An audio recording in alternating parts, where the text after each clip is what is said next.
What the dosey dose? 1-star Rude Boy OG. I can't believe this. I got that cat from Fletch in 2005. That's so nostalgic. This is going back to me being like 21 years old. Oh my god, dude. Super Silver Haze and Northern Lights. This OG is great. It's blowing my mind. This is how people used to live. Like, the list goes on and on of the most important strains of the year, and this is the collective that it came from. This is like real history. If I went on a chase for anything better than this, I'd have to travel the whole world.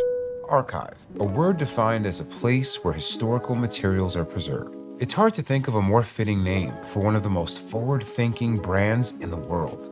To really understand what makes Archive so special, we have to go back to the beginning with its founder, Fletcher Watson. I had the brand name in mind from the beginning. You know, it's what it is. It's an archive of genetics. It's a library, if you want to call it. And so Archive was pretty much the name and the mission from day one, and that was to preserve the unique cannabis genetics that existed in the United States at that time, because basically what happened is there was very little to no access to clones at the time. So I went to Amsterdam and ordered a bunch of seeds online. You know, as soon as I got my first crop or first couple crops down, I was like, what I'm looking for isn't in these seeds. That actually spurred my whole desire to grow everything else and preserve clones. Adam, who I'd known, who runs the Archive Portland Grow, we've known each other since we were kids. We grew up on the East Coast together. His younger brothers are like my age, and he was like the older brother of our group of friends. He was living in Portland and had a grow at the time, and I said, hey, Adam, we should do it vertically integrated, and realize that we should probably just vertically integrate in Oregon because it'll be a lot easier to satisfy the consumer, stay true to our mission as a brand, and give the consumer an experience that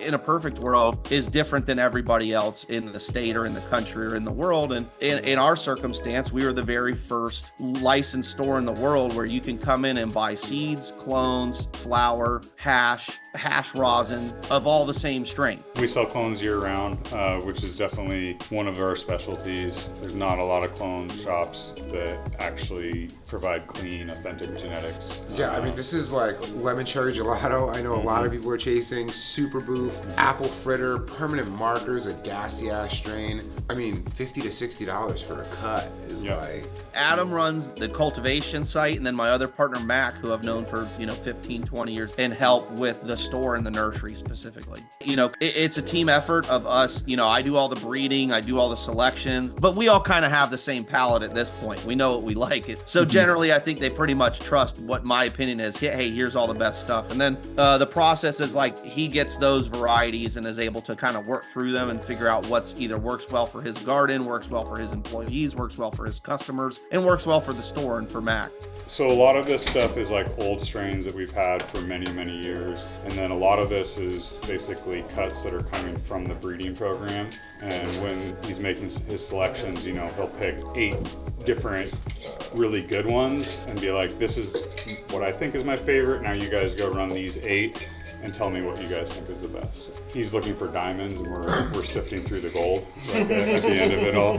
The better your breeding practices are, the more knowledgeable you are about the varieties you're working with, the more bullseyes you're gonna hit. I mean, we just went through, we were like, all right, we have like 160 some varieties of plants here. We like chopped that down to like 90. What do you think you got over there, 300 or 400? I think it's about like 250 right now. You guys still have like Rude Boy OG and lemon peel and it's still there. It's all still there. You'll never know what your future is if you don't have access to your past. Essentially, as an archive, you collect the information, you collect the intellectual property, you collect the access to that stuff so that you can make new stuff. And to me, that's the most, I can't build anything without having that foundational information or intellectual property or genetics in this circumstance to build from. It's maintaining that tradition and respecting the plant to want to keep those genetics around and to maintain that genetic integrity. Like at the end of the day, we've made the seed business so important because the whole reason to do that breeding is to improve the productivity or qualities of a variety that you would actually intend and produce and supply other people with is actually what breeding is for. I mean, it's crazy to smell something you haven't smelled in 25 years. There was the Albert Walker, the last time I smelled that, I must have been 18.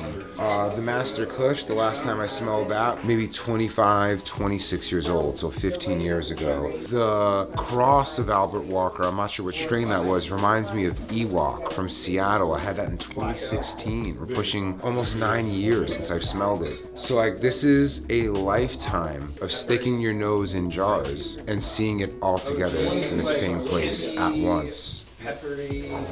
Archive is the most important cannabis brands to me in the world, and it's not just because of the amazing things they make today, or the fact that you can walk in their dispensary and get their flower and get their hash and get a cut of one of your favorite fucking strains that you can grow yourself. It's because also the team that's responsible for that is also responsible for strains like Do-Si-Dos, White Tahoe Cookies, and Rude Boy OG that are my fucking like all-time favorites. That's what to me makes Archive, and specifically the Dispo, probably the best dispensary in the country. Like, you have the absolute flame, you're chasing genetics, there's always new flavor, and then on its way out, you're releasing the genetics into the world for everyone to have. It is the craziest setup I've ever seen for a cannabis company in my life. It's crazy you guys have this Archive and you're called Archive, but this is beyond anything I was expecting, man. Holy shit. As always, please like, subscribe, and comment. It helps this channel grow and allows us to keep making this content for you. Thanks, and I'll see you next time.